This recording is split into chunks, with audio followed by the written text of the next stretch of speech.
ನಮಸ್ಕಾರ, ನಾನು ಸಪ್ನ. ಪುರೋಹಿತಶಾಹಿಗಳ ಸನಾತನವಾದಿಗಳ ಕೆಂಗನಿಗೆ ಗುರಿಯಾಗುವಂತಹ ವಿಚಾರವೊಂದು ಸದ್ಯ ದೇಶದಲ್ಲಿ ಮುನ್ನೆಲೆಗೆ ಬಂದಿದೆ. ಕೇರಳದ ಕಮ್ಯುನಿಸ್ಟ್ ಸರ್ಕಾರ ದೇವಾಲಯಗಳಲ್ಲೇ ಮಹತ್ವದ ಬದಲಾವಣೆಯೊಂದನ್ನು ತರೋದಕ್ಕೆ ಮುಂದಾಗಿದೆ. ಇದು ಸಹಜವಾಗಿಯೇ ಚರ್ಚೆ ಕಾರಣ ಆಗಿದೆ. ಇದು ಸನಾತನವಾದಿಗಳು ಪುರೋಹಿತಶಾಹಿಗಳು ಕೆರಳುವಂತೆ ಮಾಡಿದೆ. ಅದೇನೆಂದ್ರೆ, ಸಾಮಾನ್ಯವಾಗಿ ಕರ್ನಾಟಕದ ಕೆಲವು ಪ್ರಮುಖ ದೇವಾಲಯಗಳು ಸೇರಿದಂತೆ ದೇಶದ ನಾನಾ ದೇವಾಲಯಗಳಲ್ಲೇ ಪುರುಷರು ತಮ್ಮ ಶರ್ಟ್ ಅನ್ನ ತೆಗೆದು ಹೋಗೋ ಪದ್ಧತಿ ಇದೆ. ನಮ್ಮ ಕರ್ನಾಟಕದ ಧರ್ಮಸ್ಥಳ ದೇವಸ್ಥಾನಕ್ಕೆ ತೆರಳುವಾಗಲೂ ಕೂಡ ಪುರುಷರು ತಮ್ಮ ಮೇಲಂಗಿ ಮತ್ತು ಬನಿಯನನ್ನ ಕಡ್ಡಾಯವಾಗಿ ತೆಗೆದು ಹೋಗಲೇಬೇಕಾದ ಒಂದು ಅನಿಷ್ಟ ಪದ್ಧತಿ ಇದೆ.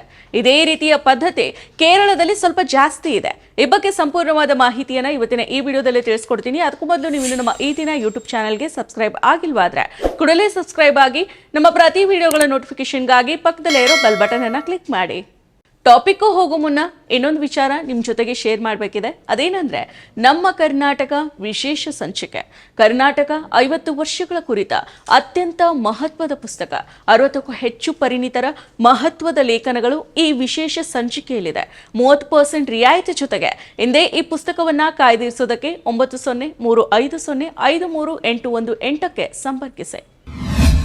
ಈಗ ಟಾಪಿಕ್ಗೆ ಬರೋಣ. ಈ ಪುರುಷರು ಅಂಗಿ ಬಿಚ್ಚೋ ಪದ್ಧತಿ ಕರ್ನಾಟಕದ ದೊಡ್ಡ ದೊಡ್ಡ ದೇವಸ್ಥಾನಗಳಲ್ಲಿ ಮಾತ್ರ ಇದ್ರೆ, ಕೇರಳದ ಸಣ್ಣ ಸಣ್ಣ ದೇವಸ್ಥಾನಗಳಲ್ಲೂ ಕೂಡ ಈ ಪದ್ಧತಿ ಆಚರಣೆಯಲ್ಲಿದೆ. ಪುರುಷರು ದೇವರ ದರ್ಶನ ಪಡಿಬೇಕಂದ್ರೆ ದೇವಸ್ಥಾನಕ್ಕೆ ಎಂಟ್ರಿ ಆಗೋದಕ್ಕೂ ಮೊದಲು ಅವರ ಅಂಗಿಯನ್ನ ಬಿಚ್ಚಿ ಕೈಯಲ್ಲಿ ಹಿಡ್ಕೋಬೇಕು. ಆ ನಂತರನೇ ಪುರುಷರಿಗೆ ದೇವಸ್ಥಾನದೊಳಗೆ ಎಂಟ್ರಿ ಪಡೆಯೋದಕ್ಕೆ ಸಾಧ್ಯ ಆಗತ್ತೆ. ಇದೊಂದು ರೀತಿಯಲ್ಲಿ ಸಾಮಾಜಿಕ ಅನಿಷ್ಟ ಪದ್ಧತಿ ಆಗಿದೆ. ಈ ನಿಯಮವನ್ನ ಅಥವಾ ಈ ಪದ್ಧತಿಯನ್ನ ಕೈ ಬಿಡಬೇಕು ಅಂತ ಮೊದಲಿಗೆ ಸಾಮಾಜಿಕ ಸುಧಾರಕ ಶ್ರೀ ನಾರಾಯಣ ಗುರು ಅವರ ಸ್ಥಾಪನೆ ಮಾಡಿದ ಶಿವಗಿರಿ ಮಠದ ಮುಖ್ಯಸ್ಥ ಸ್ವಾಮಿ ಸಚ್ಚಿದಾನಂದ ಅವರು ಹೇಳಿಕೆಯನ್ನು ನೀಡಿದ್ರು. ಪುರುಷರು ಮೇಲಂಗಿನ ತೆಗೆಯೋ ಪರಿಪಾಠವನ್ನ ಕೈ ಬಿಡಬೇಕು. ಯಾಕಂದ್ರೆ ಪುರುಷರು ಜನಿವಾರ ಹಾಕಿದಾರ ಇಲ್ವಾ ಅನ್ನೋದನ್ನ ಪರೀಕ್ಷೆ ಮಾಡೋದಕ್ಕೇನೆ ಈ ಮೇಲಂಗಿಯನ್ನ ತೆಗೆಯೋದಕ್ಕೆ ಹೇಳಲಾಗ್ತಾ ಇತ್ತು. ಹೀಗೆ ಮಾಡೋದು ಸಮಾಜದ ಪಿಡುಗು, ಇದನ್ನ ಕೊನೆಗೊಳಿಸಲೇಬೇಕು. ನಾರಾಯಣ ಗುರುಗಳು ಈ ಪರಿಪಾಠದ ವಿರುದ್ಧ ಇದ್ರು. ಆದ್ರೂ ಶ್ರೀ ನಾರಾಯಣ ಧರ್ಮ ಪರಿಪಾಲನಾ ಯೋಗನಂತಹ ಸಂಸ್ಥೆಗಳಲ್ಲಿ ಈ ಪರಿಪಾಠವನ್ನ ಮುಂದುವರಿಸಲಾಗ್ತಾ ಇದೆ. ಈ ಬಗ್ಗೆ ಆ ಸಂಸ್ಥೆಯವರು ಮರುಪರಿಶೀಲನೆ ಮಾಡಬೇಕು ಅಂತ ಮಠದ ವಾರ್ಷಿಕ ತೀರ್ಥಯಾತ್ರೆಯ ಉದ್ಘಾಟನಾ ಸಮಾರಂಭದಲ್ಲಿ ಭಾಗವಹಿಸಿ ಮಾತನಾಡಿದ್ರು. ಈ ಕಾರ್ಯಕ್ರಮದಲ್ಲಿ ಕೇರಳದ ಮುಖ್ಯಮಂತ್ರಿ ಪಿಣರಾಯಿ ವಿಜಯನ್ ಅವರು ಕೂಡ ಭಾಗವಹಿಸಿದ್ರು. ಈ ವೇಳೆ ಸ್ವಾಮಿ ಸಚ್ಚಿದಾನಂದ ಅವರ ಮಾತನ್ನ ಬೆಂಬಲಿಸಿದ್ರು. ಅಲ್ಲದೆ ಅಂತಹ ಹೆಜ್ಜೆಯನ್ನ ಸಾಮಾಜಿಕ ಸುಧಾರಣೆಯಲ್ಲಿ ಮಹತ್ವದ ಹಸ್ತಕ್ಷೇಪ ಅಂತ ಪರಿಗಣಿಸಬೇಕು ಅಂತ ಹೇಳಿದ್ರು. ಆ ಬಳಿಕ ದೇವಸ್ಥಾನ ಪ್ರವೇಶ ಮಾಡೋ ಮುನ್ನ ಪುರುಷ ಭಕ್ತರು ಮೇಲಂಗಿ ತೆಗಿಬೇಕು ಅನ್ನೋ ನಿಯಮವನ್ನ ಕೈಬಿಡೋದಕ್ಕೆ ಕೇರಳದ ದೇವಸ್ವಂ ಆಡಳಿತ ಮಂಡಳಿ ಯೋಜನೆಯನ್ನ ರೂಪಿಸ್ತಾ ಇದೆ ಅಂತ ಹೇಳಿದ್ರು. ದೇವಸ್ವಂ ಆಡಳಿತ ಮಂಡಳಿಯ ಪ್ರತಿನಿಧಿ ತನ್ನನ್ನ ಭೇಟಿಯಾದ್ರು.